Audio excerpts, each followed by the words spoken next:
とんでもないメカニカルロープロファイルキーボードが現れました。今までのロープロファイルキーボードから頭一つ飛び抜けた感じのする打鍵感と打鍵音、質感の高いアルミニウムボディ、見た目もシンプルで美しい控えめな RGB ライト、ロープロファイルキーボードのベンチマークを変えてしまうのではないかと思えるほどです。それが今回ご紹介するロフリーフローですね。ロフリーさんよりレビュー用に送っていただきました。ありがとうございます。ということで早速見ていきましょう。はい、ということで本日も動画をご覧いただきありがとうございます。キーボードは文房具ヤマカフェです。今日ご紹介するのはね、すごいですよ。はい、こちら、ロフリーフローというね 75% コンパクトレイアウトのロープロファイルキーボードになります。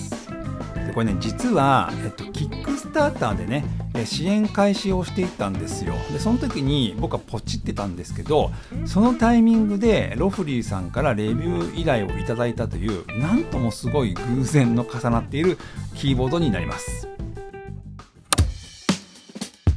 ロフリーフロー 75% コンパクトメカニカルロープロファイルキーボード、 Mac、Windows 対応、有線無線対応、ホットスワップ対応、ガスケットマウントデザイン、 RGB サイドライト。まずはですね、本体から見ていきましょう。もう見た目はね、今回僕の好みドンピシャなんですよね。でカラーはシルバーホワイトとスペースグレーの2色展開で、僕はですねシルバーホワイトを選択しております。アルミニウムボディで、見るからに質感が高いんじゃないかと思いますね。そして外装の右サイドにはロフリーのロゴ入りのワンポイント、本体後ろにはコネクターやスイッチ類があります。 USB Type-C をつなぐことでこれ有線として使えるのもポイント高いですよね。角度調整用の足は可変式ではなく固定用ですね。で足があるのはいいんですけども、可変式で本体に収納できるとかなり良かったんじゃないかなと思いますね。底面は出っ張っていて回復してないかちょっと詳細はね分かんないんですけども、多分バッテリー部分が膨らんでいるんじゃないかなと思いますね。でこの辺りはバッテリー稼働時間とのバーターになるとは思うんですけど、個人的には真っ平らの方が持ち運びを考えてもよかったかなと思いますね。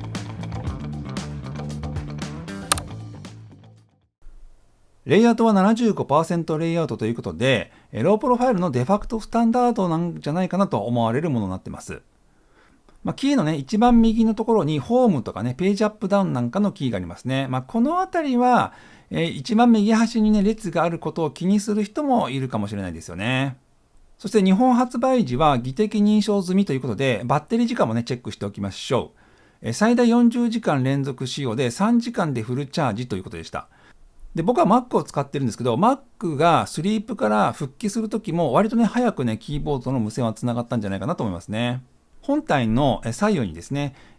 サイドライトというか RGB ライトがあります。これはねかなり控えめな感じで光りますね。発光パターンも変えられます。タッチタイピングを僕はしてるんですけども、そうするとね、目はね基本的にキーボードに行かないんですけど、このライトを気にするってことは基本的にはなかったです。ただし、キーボードのキャラクター的には、このね、控えめなサイドの光り方っていうのはとてもね、いいなと思いましたね。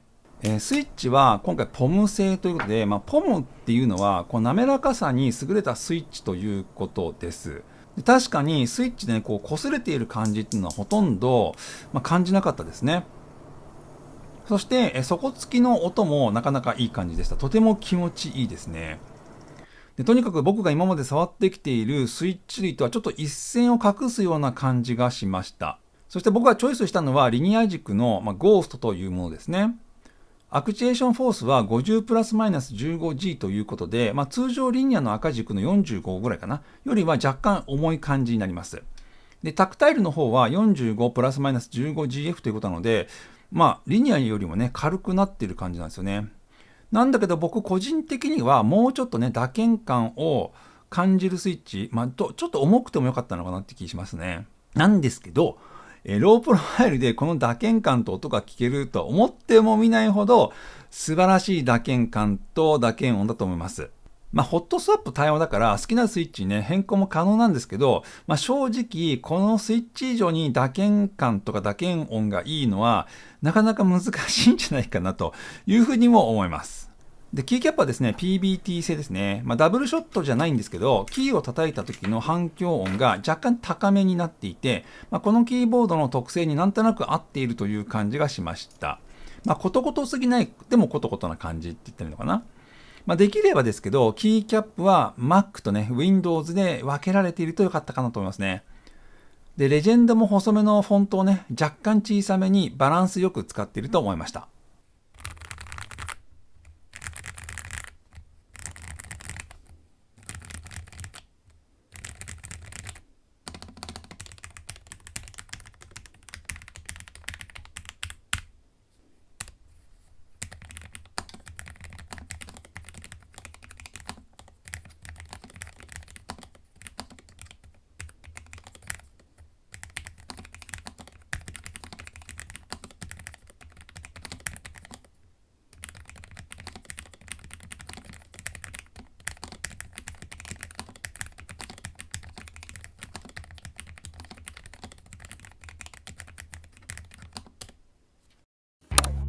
ということで、打鍵音どうでしたかね。スペースキーの打鍵音もなかなかいいと思いますね。全てにおいてコトコトコトコト。これは本当に素晴らしいと思いましたね。で、ガスケットマウントも多分ね、効いているような感じで、打鍵してる時の底付き感っていうのは本当ね、とてもいいと思いました。で、気になるポイントもいくつかあるのでシェアしておきましょう。まずですね、有線無線とかの切り替えスイッチなんですけど、ここの質感はもうちょっと高まっていてもよかったかなと思いますね。スイッチにあしらうだけなので、もうちょっとね、お化粧というか、外観をまとめる工夫が欲しかったかなという感じはしました。ちょっとこのアルミニウム製ボディには、だったらなんかもうちょいあしらって欲しかったかなという気はしますね。次にですね、足ですね。この足問題。はい。ここはやっぱりね、折りたためるとよかったかなと思いますね。この足とバッテリー部分が出っ張っているのが持ち運びを考えるとちょっと邪魔かもと思いました。あとはですね、最近僕が使っている損失スタイルを可能にするね、タイプスティックスとかを使うときにも損失スタイルするときにちょっと困るかなという感じでしたね。ちょっとこの辺りはもうちょいこの辺のね、足台がシンプルになっているといいなと思いました。キーキャップはですね、Mac 用と Windows 用で、個別にして欲しかったかなと思いますね。3種類用意するだけなので、この辺はね、キーボードの特性考えると、Mac とか Windows っていう風に分かれていた方が、このキーボードのキャラクターにね、合ってるんじゃないかなと思いました。それからね、すっごく細かいことをちょっと言うようなんですけど、僕の答えだけかもしれないんですけども、キーボードのこの左右の余白がね、若干違う感じがするんですよね。ここが気になります。それからですね、ボディ周辺がですね、ネジで留められているんですけども、このネジが本体と真っ平らになっていない部分があって、若干飛び出しているようなね、ところもあったということも一応ご報告しておこうと思います。かなりですね、細かいことを言っているとは思います。山カフェチェックです。シンプルな外観とびっくりするほど素晴らしい打鍵感と音。メカニカルロープロファイルキーボードのベース9をね、一段高いところに上げちゃったんじゃないかなと思いますね。スイッチもホットスワップ対応ですね。キーキャップも PBT 製ということで、言うことなしですよね。しかし、個人的には角度調整の足が固定だったり、本体の細かい作り込みが若干ですね、甘いような気もします。それでもですね、持ち運べる 600g 弱の本体とか、それからガスケットマウント採用など見るべきポイントは本当高いと思います。で、実際購入金額は後から言いますけど、2万円を超えてくるんですけど、正直ね、これはね、買いだと思います。ということでね、金額チェックですね。正直ですよ。ロープロファイルキーボードでここまで打鍵感と音が素晴らしいキーボードに出会えるとは思ってもみなかったです。で、こちらですね、グリーンファンディングで募集開始するということですね。詳細はちゃんとね、募集開始された後にクラファンページでチェックしていただけるといいかなと思います。はい、ということで本日はですね、ロフリーフローのご紹介でした。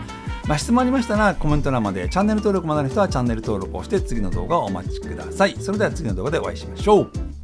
さよなら。